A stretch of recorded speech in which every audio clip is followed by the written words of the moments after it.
Hello and जय हिंद दोस्तों। प्रचंड क्लासेस में आप सभी का स्वागत है। यूपी पीसीएस, आरओ और यूपी ट्रिपल एससी की परीक्षाओं को मद्देनज़र रखते हुए आज हम आप सबके लिए लेकर आए हैं यूपी स्पेशल की क्लासें। ठीक है, आज से यूपी स्पेशल क्लास शुरू होगी। इसमें हर दिन आपको एक क्लास मिल जाया करेगी। इसमें 2024 तक के सारे फैक्ट कवर किए गए हैं। ये दृष्टि की क्लास है जो कि घटना चक्र द्वारा इसको पब्लिश किया जाता है। ये पीडीएफ जो है घटना चक्र पब्लिकेशन द्वारा जो घटना चक्र सहभागिता कार्यक्रम के अंतर्गत हम लोगों को प्रोवाइड किया गया है। तो आपसे निवेदन है कि आप इस कार्यक्रम से जुड़ें और घटना चक्र के द्वारा जो ये कार्यक्रम चलाया गया है उसका ज़्यादा से ज़्यादा लाभ उठाएं और अच्छे से एग्ज़ाम दें जिसमें आपको सफलता मिले। चलिए इसको शुरू करते हैं। आज उत्तर प्रदेश एक दृष्टि में पहले इसको देख लेंगे कि उत्तर प्रदेश में क्या क्या हमको पढ़ना है और उसके बाद में दोस्तों इसका हम डिटेल में पढ़ते चलेंगे एक एक टॉपिक। ठीक है, तो यहाँ पर इसका दिया हुआ है पूरा इंडेक्स, लेकिन हम यहाँ से जल्दी से शुरू करते हैं उत्तर प्रदेश एक दृष्टि में। तो आइए दोस्तों शुरू करते हैं। कृपया आप चैनल को सब्सक्राइब कर लें। उत्तर प्रदेश एक दृष्टि में तो राजकीय प्रतीक देखिए क्या है उत्तर प्रदेश का। 2 मछलियाँ हैं, एक तीर है। ठीक है, बगल में लिखा हुआ है उत्तर प्रदेश सरकार, और जो काला काला बना हुआ है ये गंगा यमुना नदियाँ हैं। ठीक है, ऊपर तीर है, ये नदियों के प्रतीक हैं। 2 मछलियाँ हैं, एक गोलाकार भाग में सब बंद हैं। स्टार कितने हैं दोस्तों? 2। तो ये सब याद रखिएगा। ठीक, राजकीय चिन्ह में मछलियाँ, तीर धनुष, नदी, 2 स्टार। उत्तर प्रदेश दिवस कब मनाया जाता है? 24 जनवरी को। जो राजकीय मछली है उत्तर प्रदेश की वो है चितला मछली। चितला मछली राजकीय मछली है। और जब राजकीय जलीय जीव पूछेगा तब है गंगेय डॉल्फिन। मुख्यमंत्री योगी आदित्यनाथ जी, राज्यपाल श्रीमती आनंदीबेन पटेल। राजकीय पुष्प दोस्तों पलाश है। राजकीय पक्षी सारस या क्रौच। राजकीय भाषा हिंदी और उर्दू दोनों है।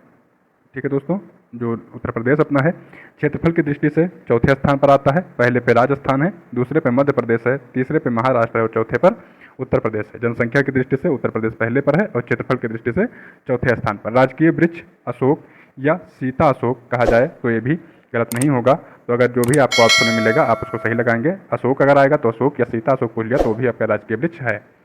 राजकीय पशु बारहसिंघा है। राजकीय पक्षी सारस या क्रौच। तो ये आप पढ़ चुके। भौगोलिक परिदृश्य देख लीजिए उत्तर प्रदेश का दोस्तों। राज्य विस्तार कितना है? तो उत्तर प्रदेश का जो राज्य का विस्तार है वो है 2,40,928 वर्ग किलोमीटर, जो कि भारत के पूरे क्षेत्रफल का 7.33% है।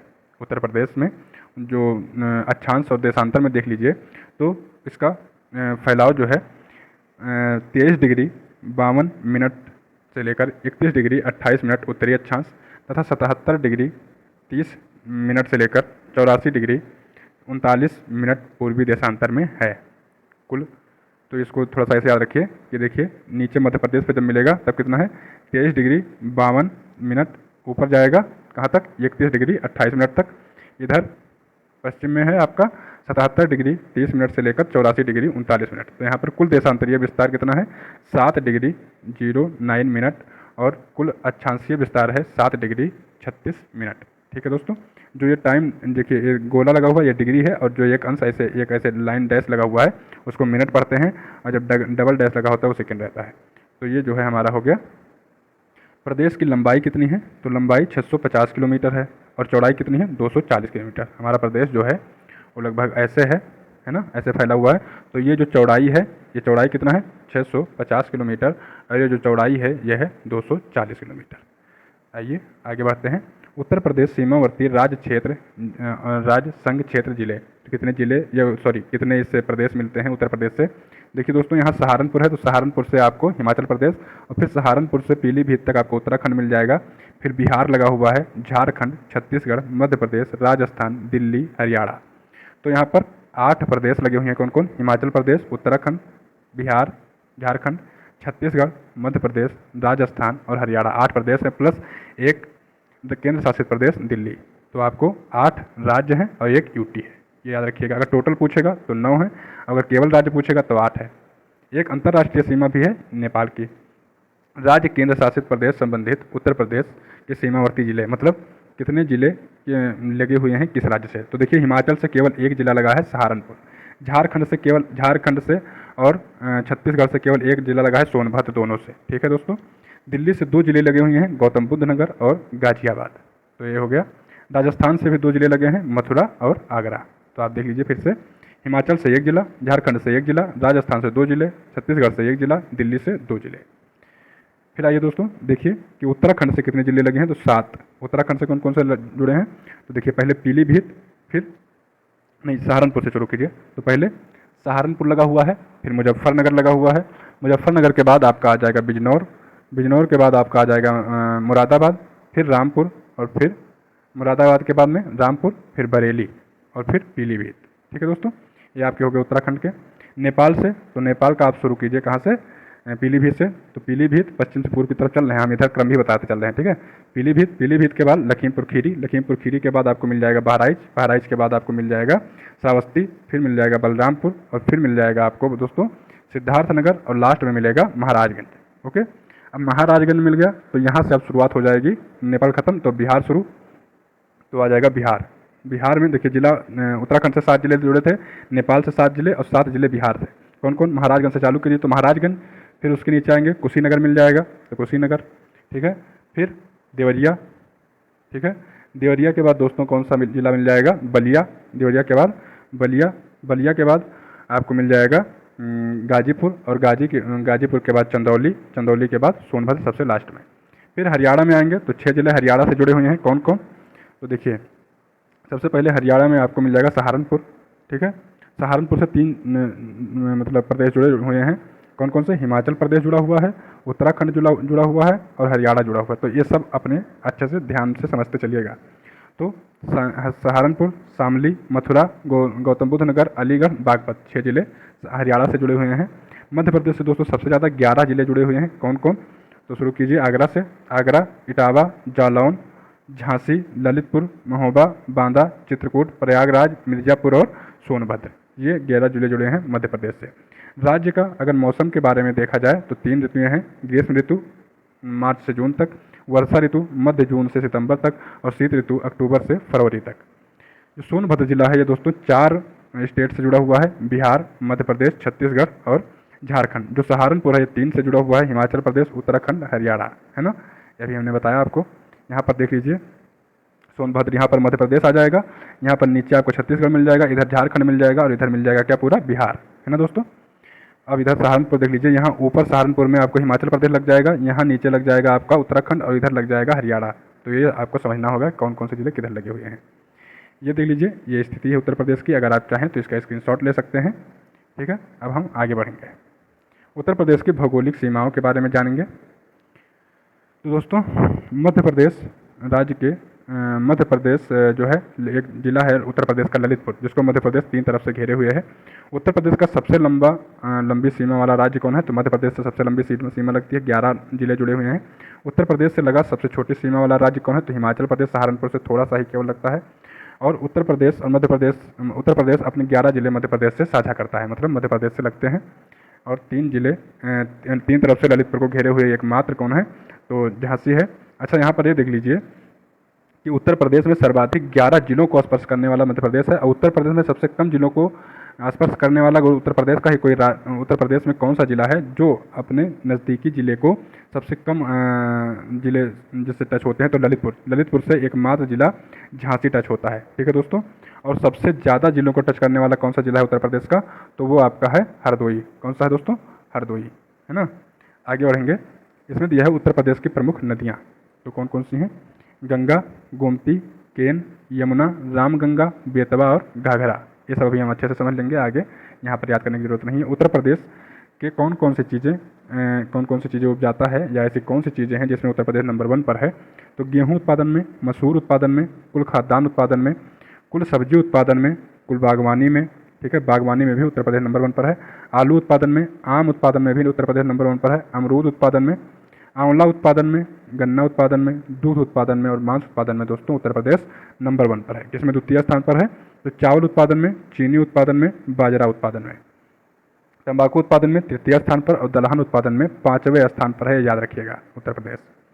तूर उत्पादन मतलब अरहर दाल, तो अरहर उत्पादन में 3य स्थान पर है, और सरसों उत्पादन में उत्तर प्रदेश 4th स्थान पर है।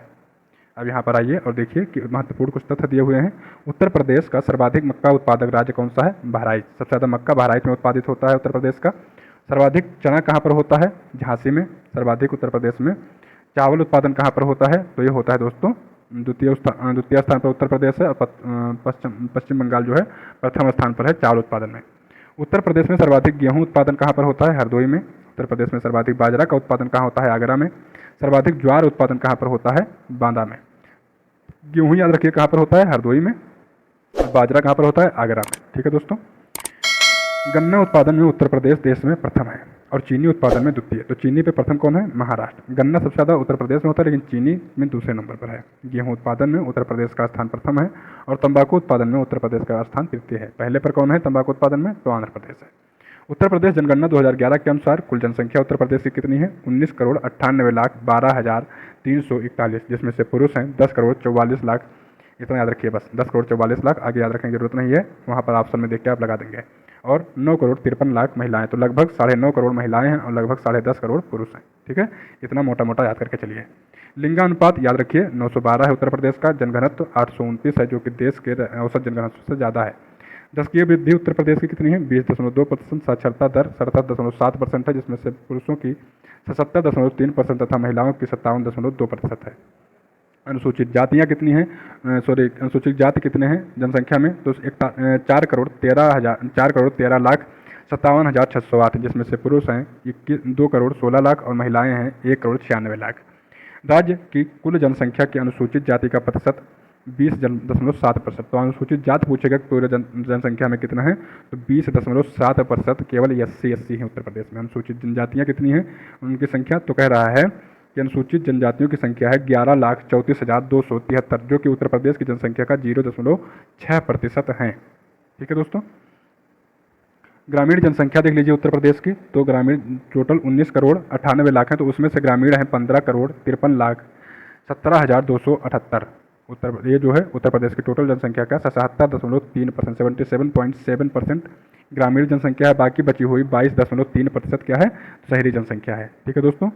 कार्य सहभागिता दर उत्तर प्रदेश में कितनी है, 32.94%। और 0 से 6 आयु की जनसंख्या कितनी है, 3,07,91,331, जिसमें से शिशु लिंगानुपात उत्तर प्रदेश का 902 है। तो दोस्तों 902 शिशु लिंगानुपात है, और जो प्रति हजार पुरुष और महिला का जो लिंगानुपात है पूरे प्रदेश का लिंगानुपात 912 है। ठीक है, तो ये दोनों याद रखिएगा। उत्तर प्रदेश धर्म के अनुसार देख लीजिए, तो एक जो हम पढ़ते हैं हिंदू, मुस्लिम, सिख, ईसाई। ठीक, तो इसी क्रम को याद रख लीजिए। पहले उत्तर प्रदेश में सबसे ज़्यादा हिंदू हैं, फिर मुस्लिम हैं, फिर सिख हैं, फिर ईसाई हैं। ठीक है, क्रिश्चियन। तो दोस्तों सबसे ज़्यादा हिंदू हैं 15 करोड़। ये नंबर याद करने की कोशिश मत कीजिए, प्रतिशत केवल याद कर लीजिए। 79.73%। मुस्लिम हैं 19.26%, सिख हैं 0.32% और ईसाई हैं 0.18%। जैन हैं 0.11%, बौद्ध हैं 0.10%, जो किसी धर्म को नहीं मानते हैं वो हैं 0.29%, और जो अन्य धर्मों को मानते हैं वो हैं 0.01%। दोस्तों यहाँ पर एक कन्फ्यूजन क्रिएट करने वाला क्वेश्चन आपसे पूछ सकता है, जो हम यहाँ पर दूर किए दे रहे हैं। आपसे मान लीजिए पूछ लिया कि उत्तर प्रदेश की जनसंख्या के हिसाब से क्रम में लगाइए। अगर दे दिया हिंदू, मुस्लिम, सिख, ईसाई, या हिंदू, मुस्लिम, जैन, बौद्ध, तो यहाँ पर आप जैन और बौद्ध में कन्फ्यूज कर जाएंगे। ठीक है, तो दोस्तों ज़्यादा जैन हैं, बाद में बौद्ध हैं। ठीक है, तो ये याद रखिएगा। लेकिन अगर आपसे पूछ लिया कि हिंदू, मुस्लिम हटा दिया, मान लो हिंदू, सिख, ईसाई, या जो किसी जो है धर्म को नहीं मानने वाले हैं, तो यहाँ पर कन्फ्यूजन हो जाएगा दोस्तों। यहाँ पर हिंदू सबसे पहले आ जाएगा, सिख आ जाएगा। ठीक है, सिख है 0.32%, लेकिन सिख के जस्ट बाद चौथे नंबर पर इतने लोग हैं उत्तर प्रदेश में कि आ जाते हैं जो किसी धर्म को नहीं मानते हैं, 0.29%, और उसके बाद ईसाई आता है। तो अगर क्रम से लगाना होगा तो पहले आएंगे हिंदू, फिर मुस्लिम, फिर सिख, फिर ऐसे लोग जो किसी धर्म को नहीं मानते, तो नन ऑफ दीज। ठीक है, तो यन लिख दिया, फिर ईसाई, ठीक है, क्रिश्चियन, और फिर दोस्तों आपके आ जाएंगे जैन, और फिर बौद्ध। ठीक है, तो ये आपका सिख के बाद ऐसे लोग आ जाते हैं जो धर्म को, कोई भी धर्म को नहीं मानते हैं, और उसके बाद ईसाई आते हैं। अब देख लीजिए कि सर्वाधिक पुरुष, यहाँ साक्षरता दर जिला देख लीजिए, तो सर्वाधिक पुरुष साक्षरता है गौतम बुद्ध नगर में। जो सर्वाधिक साक्षरता गौतम बुद्ध नगर में, न्यूनतम साक्षरता श्रावस्ती में। पुरुष साक्षरता सर्वाधिक गौतम बुद्ध नगर में और न्यूनतम श्रावस्ती में। महिला साक्षरता की बात करेगा सर्वाधिक तो कानपुर नगर में है और न्यूनतम श्रावस्ती में। तो यहाँ पर एक चीज़ याद करने की जरूरत नहीं है, श्रावस्ती हर जगह पिछड़ा हुआ है, तो उसको तो आप वैसे ही याद रखेंगे कि चाहे जहाँ पूछे, अगर पढ़ाई में कम है कहाँ, महिला हो, पुरुष हो, ओवरऑल हो, तो श्रावस्ती कम है। ठीक है दोस्तों, पुरुषों में अगर ओवरऑल पूछेगा सबसे ज़्यादा साक्षरता दर कहाँ है, तो गौतम बुद्ध नगर में। अगर पुरुषों का पूछा तो गौतम बुद्ध नगर में, लेकिन अगर महिलाओं का पूछेगा तो वहाँ कानपुर नगर सबसे ज़्यादा पढ़ा लिखा है महिलाओं के बारे में। ठीक है, जहाँ की महिलाएं सबसे ज़्यादा पढ़ी लिखी हैं। लिंगानुपात जो जिला का है तो वो देख लीजिए, सर्वाधिक शिशु लिंगानुपात बलरामपुर में है और न्यूनतम है बागपत में। ठीक है दोस्तों, और सर्वाधिक लिंगानुपात जौनपुर का है और गौतम बुद्ध नगर का सबसे कम लिंगानुपात है। ठीक है दोस्तों, सर्वाधिक अनुसूचित जाति वाला जिला देख लीजिए, तो सर्वाधिक अनुसूचित जाति मतलब एससी सर्वाधिक सीतापुर में है जनसंख्या के मामले में, और बागपत में न्यूनतम है। अगर यही ग्रामीण जनसंख्या की बात किया जाए कि ग्रामीण जनसंख्या वाले जिले सबसे ज़्यादा कहाँ हैं, तो ग्रामीण जनसंख्या सबसे ज़्यादा प्रयागराज में है, और सबसे कम की बात की जाए कि ग्रामीण जनसंख्या कहाँ है, तो न्यूनतम गौतम बुद्ध नगर में है। जनसंख्या के मामले में सबसे ज़्यादा कम जनसंख्या गौतम बुद्ध नगर में है। सर्वाधिक ग्रामीण साक्षरता की बात की जाए तो सर्वाधिक ग्रामीण साक्षरता औरैया में है, और न्यूनतम ग्रामीण साक्षरता कहाँ पर है दोस्तों, श्रावस्ती में। यहाँ पर साक्षरता की दर फिर से आ गई। तो देखिए, जब सर्वाधिक शहरी साक्षरता पूछा जाएगा, ठीक है, शहरी साक्षरता नहीं, यहाँ पर जब सर्वाधिक साक्षरता पूछा गया था तो गौतम बुद्ध नगर था। ग्रामीण साक्षरता पूछा जाएगा तो औरैया और श्रावस्ती न्यूनतम में। उच्चतम जनघनत्व जिला पूछा जाएगा तो सर्वाधिक जनघनत्व गाजियाबाद का है, और सबसे कम कितना है, किसका है, ललितपुर का। सबसे कम जनघनत्व किसका है, ललितपुर का। आइए दोस्तों देख लेते हैं कि कुल व्यक्ति किस चीज़ में, जन्म के समय जीवन प्रत्याशा, मतलब जन्म होने के समय कितने लोग कितनी जीवन प्रत्याशा रहती है बचने की। तो महिलाओं की 66.7% और पुरुषों की कितनी है, 65.3%। तो ये जो है जीवन प्रत्याशा याद रखिएगा। जनसंख्या वाले जिले तो सर्वाधिक जनसंख्या इलाहाबाद का, न्यूनतम महोबा का। न्यूनतम कहाँ का है, महोबा का। याद करने का ट्रिक ये है कि महोबा आप आलाखंड पढ़ते होंगे तो ये यहीं से जुड़ा हुआ है। तो जब आदमी हरदम लड़ा ही करेगा, युद्ध ही करेगा, तो मरेगा ही ना, तो वहाँ की जनसंख्या ऑटोमेटिक कम हो जाएगी। तो याद करने की ट्रिक है कि महोबा वाले हरदम युद्ध ही किया करते थे, तो वहाँ की जनसंख्या सबसे ज़्यादा न्यूनतम है, इलाहाबाद की सबसे ज़्यादा है। सर्वाधिक पुरुष जनसंख्या इलाहाबाद की है, और सर्वाधिक महिला जनसंख्या भी कहाँ की अगर पूछा जाएगा तो इलाहाबाद की है। ठीक है दोस्तों, सर्वाधिक जो है ग्रामीण शिशु लिंगानुपात के बारे में अगर बात कर रहा हो तो सर्वाधिक ग्रामीण शिशु लिंगानुपात बलरामपुर का है, और सबसे कम शिशु लिंगानुपात जो है गौतम बुद्ध नगर का है। महत्वपूर्ण तथ्य यहाँ पर उत्तर प्रदेश का सर्वाधिक नगरीय जनसंख्या प्रतिशत वाला जिला कौन है दोस्तों, गाजियाबाद है। ठीक है, सर्वाधिक नगरीय जनसंख्या वाला जिला अगर पूछा जाता तो आपका हो जाता गौतम बुद्ध नगर। ठीक है, सर्वाधिक देखिए ग्रामीण जनसंख्या जिला वाला अगर पूछा गया सर्वाधिक तो प्रयागराज है, और ग्रामीण जनसंख्या सबसे ज़्यादा गौतम बुद्ध नगर में है। सबसे ज़्यादा ग्रामीण कहाँ पर है, सबसे कम ग्रामीण कहाँ पर है, गौतम बुद्ध नगर में दोस्तों। लेकिन जब कह रहा है कि प्रतिशत में बताइए कि सबसे ज़्यादा नगरीय जनसंख्या कहाँ की है, तो गाजियाबाद की सबसे ज़्यादा नगरीय जनसंख्या है। प्रदेश का सर्वाधिक अनुसूचित जाति जनसंख्या कहाँ पर है, सीतापुर में। उत्तर प्रदेश का सर्वाधिक अनुसूचित जनजाति कहाँ पर है, सोनभद्र में। एसटी सबसे ज़्यादा सोनभद्र में है, एससी सबसे ज़्यादा सीतापुर में है। उत्तर प्रदेश में सर्वाधिक महिला जनसंख्या वाला जिला कौन है, इलाहाबाद है दोस्तों। सबसे ज़्यादा महिला जनसंख्या इलाहाबाद में है, और सबसे ज़्यादा पुरुष जनसंख्या भी इलाहाबाद में ही है। उत्तर प्रदेश की सर्वाधिक अनुसूचित जाति प्रतिशतता वाला, मतलब सर्वाधिक एससी जो है प्रतिशत के मात्रा में कहाँ है, प्रतिशत के मात्रा में सर्वाधिक प्रतिशत तो जो है कौशाम्बी की है। जब आपसे जनसंख्या के मात्रा में पूछेगा कि सर्वाधिक एससी कहाँ पर है, तो आप बताएंगे सीतापुर, लेकिन कहेगा कि प्रतिशत में बताइए कि प्रतिशतता से ज़्यादा तो कौशाम्बी में है। और मुझे उम्मीद है कि आप अगर इस चीज़ की तैयारी कर रहे हैं तो यहाँ पर अच्छे से आप समझ पा रहे होंगे कि इन दोनों में अंतर क्या है। ठीक है दोस्तों, उत्तर प्रदेश जनसंख्या संबंधी कुछ प्रमुख तथ्य जो कि 2011 के फैक्ट हैं, देख लीजिए। जनघनत्व वाला जिला, सर्वाधिक जनघनत्व कहाँ पर है, गाजियाबाद में, और सबसे कम ललितपुर में है। नगरीय जनसंख्या का प्रतिशत वाला जिला, सर्वाधिक नगरीय जनसंख्या कहाँ की है, गाजियाबाद की, और न्यूनतम कहाँ की है दोस्तों, श्रावस्ती की। ठीक है, सर्वाधिक मतलब न्यूनतम नगरीय जनसंख्या कहाँ की है, श्रावस्ती की। राज्य की कुल जनसंख्या में अनुसूचित जाति प्रतिशत वाला जिला, जहाँ पर राज्य की कुल जनसंख्या का सबसे ज़्यादा अनुसूचित जातियाँ किस प्रतिशत में हैं, तो प्रतिशत के मामले में कौशाम्बी आगे है। ठीक है दोस्तों, और बागपत सबसे पीछे है। राज्य की कुल जनसंख्या में अनुसूचित जनजाति प्रतिशत वाला जिला सोनभद्र है दोस्तों, और बागपत न्यूनतम है। तो अगर जनजातियों की बात किया जाए या एससी या एसटी की बात दोनों में, तो यहाँ पर न्यूनतम अगर पूछेगा एससी एसटी को तो बागपत लगाएंगे, एसटी के लिए अधिकतम पूछेगा तो सोनभद्र लगाएंगे, और सर्वाधिक पूछेगा एससी के लिए तो कौशाम्बी। हम बार बार इसको जो है रिवीजन टाइप पर भी करवाते चल रहे हैं कि यहीं पर आपको याद हो जाए।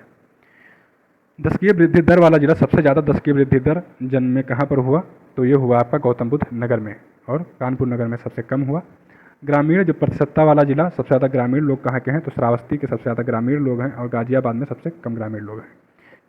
इसी का उल्टा कर लीजिए कि जब ग्रामीण लोग ज़्यादा हैं तो मतलब शहरी लोग कम हैं, तो सबसे कम शहरी कहाँ पर है, श्रावस्ती में, और सबसे कम यहाँ पर ग्रामीण कह रहा है तो सबसे ज़्यादा ग्रामीण सबसे ज़्यादा शहरी यहाँ पर होंगे, तो गाजियाबाद में सबसे ज़्यादा शहरी लोग हैं, नगरीय लोग। ठीक है, नगरीय जनसंख्या वाला तो सर्वाधिक कहाँ पर है, गाजियाबाद में, न्यूनतम कहाँ पर है, श्रावस्ती में। यह क्लियर कर लीजिए। कह रहा है प्रतिशत ग्रामीण प्रतिशतता सबसे ज़्यादा जिला में कहाँ पर है दोस्तों, श्रावस्ती में, मतलब श्रावस्ती के लोग सबसे ज़्यादा ग्रामीण लोग हैं। ठीक है, सबसे ज़्यादा ग्रामीण लोग श्रावस्ती में, तो ऑटोमेटिक जो है यहाँ के लोग नगर में कम रहते हैं, तो न्यूनतम नगरीय जनसंख्या है।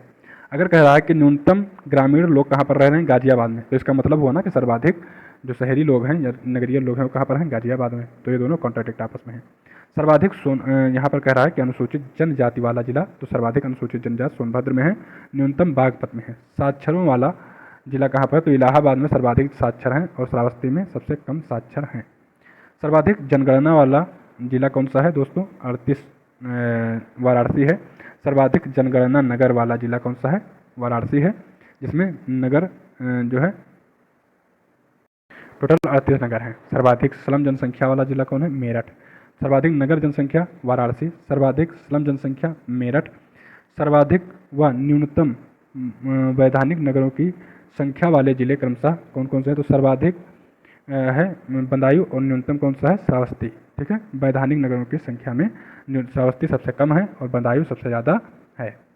तेंदुलकर समिति के अनुसार गरीबी रेखा के नीचे निर्वासित जनसंख्या कितनी है, 29.43%। वर्ष 2011 की जनगणना अनुसार कार्य सहभागिता कितना है उत्तर प्रदेश का, 32.94%, 32.94%।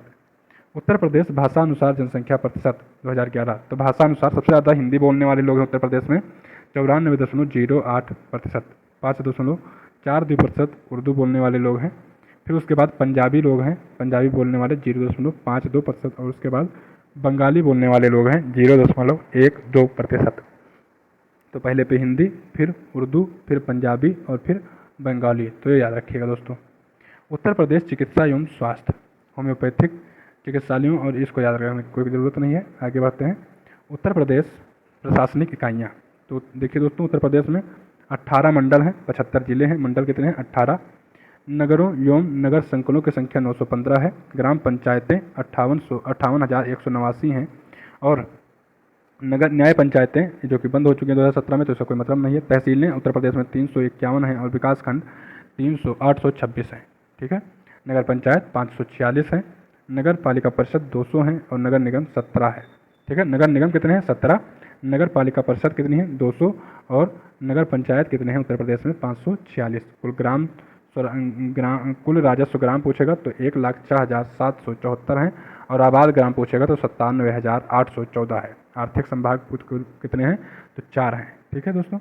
उत्तर प्रदेश के जन्म के समय जीवन प्रत्याशा किस चीज़ पे है, देखिए कुल व्यक्ति की जीवन प्रत्याशा अगर पूछा जाए तो 66 है, जिसमें से महिलाओं की 65 और पुरुषों कुल व्यक्ति की में अगर पूछा जाए कि उत्तर प्रदेश के जन्म के समय जीवन प्रत्याशा कितनी है, 66। अगर उसमें से ग्रामीण पूछा जाए तो 65 है, और शहरी पूछा जाए तो 69.2 है। कुल पुरुष पूछा जाए तो 65 है, और ग्रामीण पुरुष पूछा जाए तो 64 है, शहरी पुरुष 69.1 है। कुल महिला पूछी जाए तो 66.7% है, ग्रामीण महिला 65.9% और शहरी महिला 69.3% है। उत्पादन, उत्तर प्रदेश विद्युत के लिए बात हो रही है यहाँ पर, तो उत्तर प्रदेश विद्युत का उत्पादन 2612 करोड़ किलोवाट घंटा। उत्तर प्रदेश में विद्युत उत्पादन कितना होता है, 2612 किलोवाट घंटा। जो प्रति व्यक्ति की विद्युत उत्पादन क्षमता है उत्तर प्रदेश में वो कितनी है, विद्युत उत्पादन प्रति व्यक्ति के हिसाब से हो रहा है 112 किलोवाट घंटा। जबकि उत्तर प्रदेश की विद्युत की मांग है, जो उपभोग है वो है 401 किलोवाट विद्युत प्रति घंटा। ठीक है दोस्तों, किलोवाट घंटा, प्रति घंटा नहीं, किलोवाट घंटा।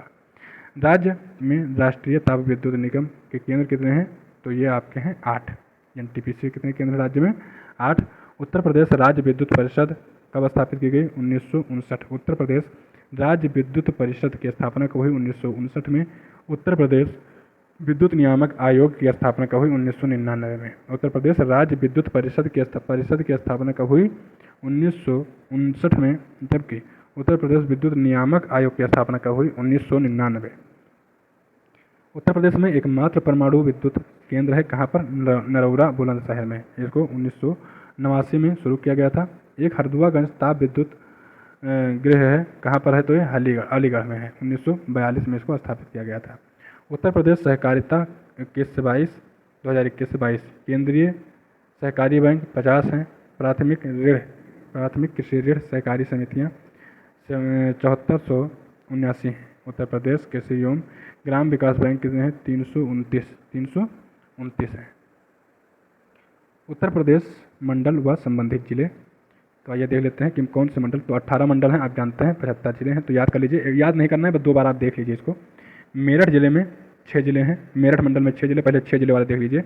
मेरठ, लखनऊ और कानपुर में, ये 3 ऐसे मंडल हैं जिसमें 6 जिले हैं। ठीक है दोस्तों, तो मेरठ में 6 जिले कौन कौन से हैं? मेरठ, हापुड़, बागपत, बुलंदशहर, गौतम बुद्ध नगर तथा गाजियाबाद। लखनऊ वाले 6 जिले कौन से हैं? तो लखनऊ, हरदोई, उन्नाव, सीतापुर, रायबरेली और लखीमपुर खीरी। तो इसमें देखिए रायबरेली तो है लेकिन अमेठी नहीं है, तो याद रखिएगा। ठीक है, कानपुर वाले में 6 जिले कौन कौन से हैं? कानपुर नगर और कानपुर देहात, तो 2 यही हो गए। फर्रुखाबाद, इटावा, औरैया और कन्नौज।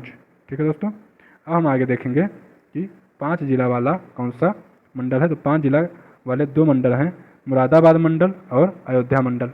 अयोध्या मंडल में अयोध्या, सुल्तानपुर, अम्बेडकर नगर, अमेठी और बाराबंकी। ठीक है दोस्तों, अयोध्या में कौन कौन से हैं? अयोध्या, सुल्तानपुर, अम्बेडकर नगर, अमेठी और बाराबंकी। अमेठी ज़्यादा चर्चा में है, इसलिए याद रखिएगा कि किस मंडल में है? अयोध्या में। मुरादाबाद मंडल में 5 जिले हैं, मुरादाबाद, बिजनौर, रामपुर, संभल और अमरोहा।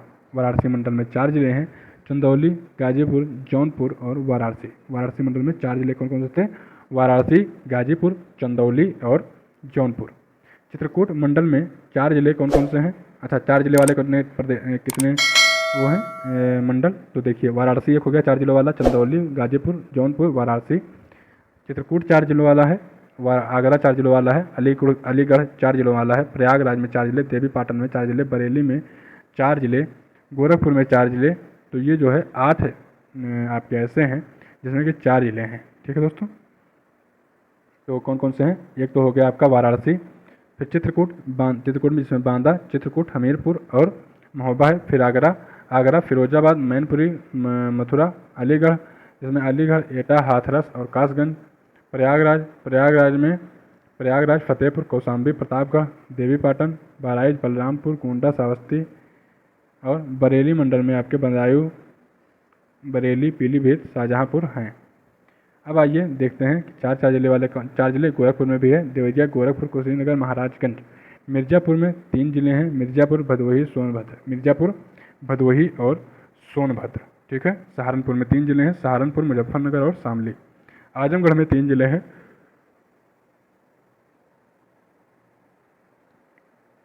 आजमगढ़, बलिया, मऊ। झांसी मंडल में 3 जिले हैं, जालौन, झांसी और ललितपुर। बस्ती मंडल में 3 जिले हैं, बस्ती, सिद्धार्थनगर, संत कबीर नगर। आइए उत्तर प्रदेश के भारत के तुलनात्मक संकेतक कुछ दिए हुए हैं, वो देख लीजिए, तुलना करके भारत से। जनगणना के मामले में, ठीक है, फिर जनसंख्या वृद्धि उत्तर प्रदेश की 20.23 है, जबकि भारत की 17.7% है। तो भारत की जनसंख्या कम बढ़ रही है उत्तर प्रदेश के मुकाबले। ठीक है, जनघनत्व 829 है उत्तर प्रदेश का और भारत का 382 है, 829। ठीक है, नगरीय जनसंख्या का प्रतिशत 22.3% नगरीय जनसंख्या है उत्तर प्रदेश में, जबकि जो भारत की नगरीय जनसंख्या है वो 31.2% है। लिंगानुपात उत्तर प्रदेश का 912 है, जबकि इंडिया का 943 है, 943। साक्षरता दर प्रतिशत में उत्तर प्रदेश को ब्लू करके दिखाया गया है तथा भारत को वाइट करके दिखाया गया है। ठीक है, साक्षरता दर प्रतिशत में बताना है कुल व्यक्ति की साक्षरता, ग्रामीण साक्षरता और नगरीय साक्षरता। ठीक है, व्यक्ति के बारे में अगर पूछा जाएगा तो सबसे ज़्यादा जो है 67.7 उत्तर प्रदेश की है, और व्यक्ति के बारे में ही मतलब पूरे हिंदू और महिला और पुरुष दोनों इसमें आते हैं। तो भारत की साक्षरता दर है वो है 73.0%, 73.7% कुल व्यक्ति की है, और 80.9% ये कहाँ की हो जाएगी? देखिए 77.3% कहाँ की है? उत्तर प्रदेश की और 80.9% हो जाएगी पुरुषों में भारत की।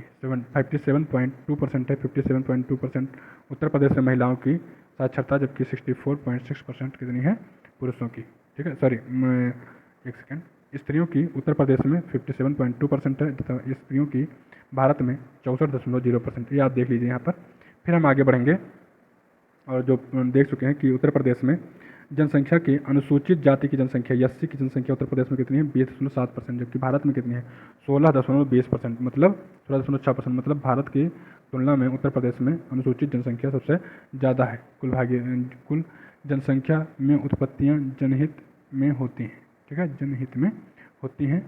तो आप बताइए, सॉरी, कुल जनसंख्या में अनुसूचित जनजातियों की जनसंख्या कितनी है 0.6% और 8.6%।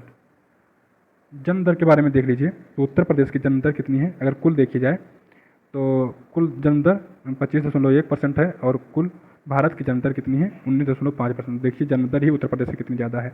ग्रामीण जन्म दर 26.1% और ग्रामीण जो है जन्म दर भारत की कितनी है 21.1%, जबकि उत्तर प्रदेश की 22.1% है नगरीय जन्म दर और 16.1% है भारत की। ठीक है दोस्तों, मृत्यु दर जो है उत्तर प्रदेश का 38 है और भारत का 28 है। ग्रामीण मृत्यु दर 40 है उत्तर प्रदेश का, 31 है भारत का। तो ये सब इतना डिटेल में मत जाइए, मैं केवल एक बार इन सबको देख लीजिए। ठीक है दोस्तों, अब हम नेक्स्ट क्लास में देखेंगे भौतिक विभाग उत्तर प्रदेश का। ठीक है, तो चलिए वो दूसरे क्लास में देखेंगे।